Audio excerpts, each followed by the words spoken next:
प्यारे बच्चों, आज हम व्याकरण में करेंगे पर्यायवाची शब्द। पर्यायवाची शब्द क्या होते हैं?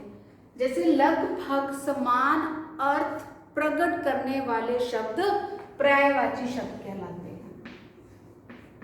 पर्यायवाची शब्द कहलाते हैं।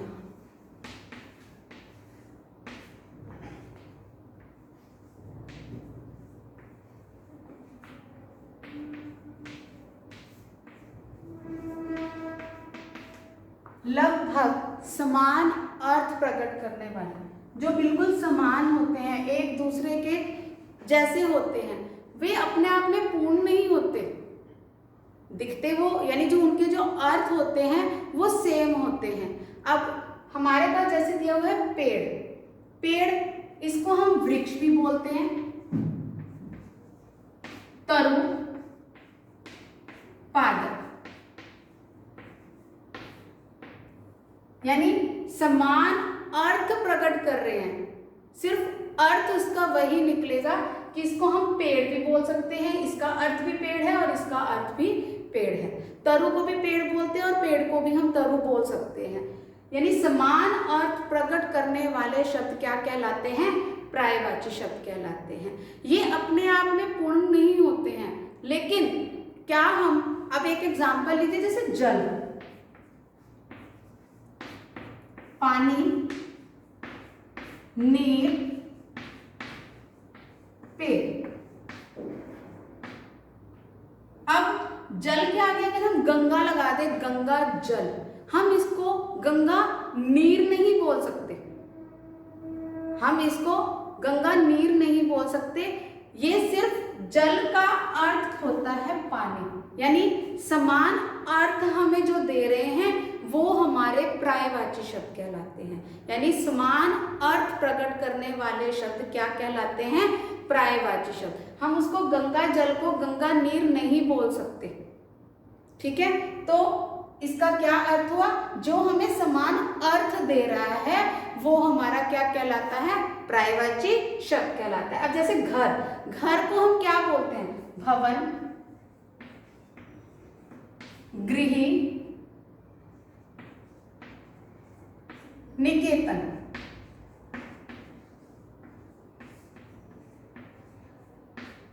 घर का क्या अर्थ हो सकता है?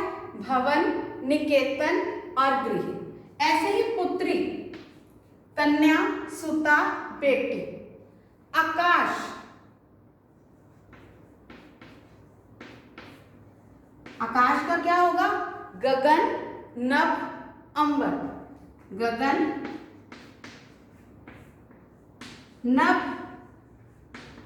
अंबर।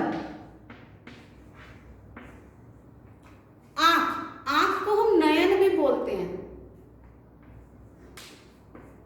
आंख, नयन, नेत्र, चक्षु। पुत्री, कन्या, सुता, बेटी। जल, पानी, नीर, पेड़, आकाश, गगन, नभ, अंबर। आंख, नयन, नेत्र, चक्षु।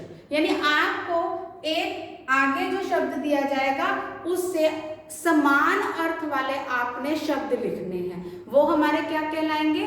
पर्यायवाची शब्द। पर्यायवाची शब्द आपके पास, या तो आपके पास क्वेश्चन आ सकता है कि एक आपको शब्द दिया जाएगा, इसके दो पर्यायवाची शब्द बनाए, ठीक है?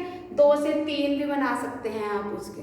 अब जैसे पुत्री है, पुत्री का अगर हम पुत्र में लें तो सुत बेटा होता है, बेटा, सुत, वो हमारे क्या आ जाएंगे? पुत्र में। ऐसे ही हमारे बहुत से शब्द होते हैं जिनके समान अर्थ निकलते हैं, ठीक है? तो वो हमारे क्या कहलाएंगे? पर्यायवाची शब्द। अब आपके पास एक इस रूप में आ सकते हैं, या आपके पास एक शब्द दिया गया है पुत्री, उसके आपको 4 ऑप्शन दिए गए हैं, जैसे कन्या, सुता, बेटी या सुत लगा दिया। जस्ट एग्जांपल है ये आपका कि इसमें से कौन सा शब्द सही नहीं है, कौन सा शब्द सही नहीं है? तो आप इसके ऊपर गोला लगा देंगे कि पुत्री शब्द का यानी जो अर्थ है वो शुद्ध सही नहीं है, यानी ये तीनों हमारे सही हैं और गलत कौन सा इसमें से? शुद्ध। और अगर आपके पास आ जाए कि सही के ऊपर निशान लगाएं, तो आपके पास 4 ऑप्शन दिए गए हैं, 3 रॉन्ग होंगे और 1 उसमें से सही होगा। तो आपने सही के ऊपर सही का निशान लगा देना।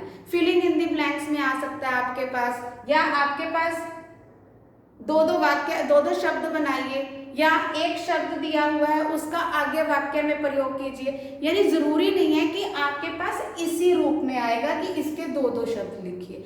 आपके पास जैसे एक पुत्री शब्द दिया हुआ है और बहुत पुत्री, गृह, घर, पेड़, आपको ये कुछ शब्द दिए गए हैं और उसी के साथ आपको घर के साथ भवन, निकेतन, वृक्ष, पादप, तो उसको आपको छांटना भी आ सकता है कि इसमें से कौन से शब्द का कौन सा समान अर्थ है। यानी आपके पास ये क्वेश्चन किसी भी वे में पूछा जा सकता है, आपको सिर्फ उसका समान जो उसके जो इक्वल अर्थ है वो उसकी जानकारी होना बहुत जरूरी है। तो प्यारे बच्चों, हमारे पर्यायवाची शब्द क्या हुए?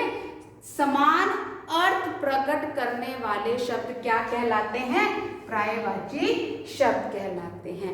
आपने इसको बड़े ध्यान से समझना है, इसके बिल्कुल समान ही अर्थ लिखने हैं। देखने में ये पुत्री जैसे लिखा हुआ है तो वो तन्या जो है इसके जैसा नहीं लग रहा, लेकिन अगर हम इसका अर्थ देखें तो तन्या का अर्थ ही पुत्री होता है। तो वो हमारे क्या कहलाते हैं? पर्यायवाची शब्द कहलाते हैं। धन्यवाद।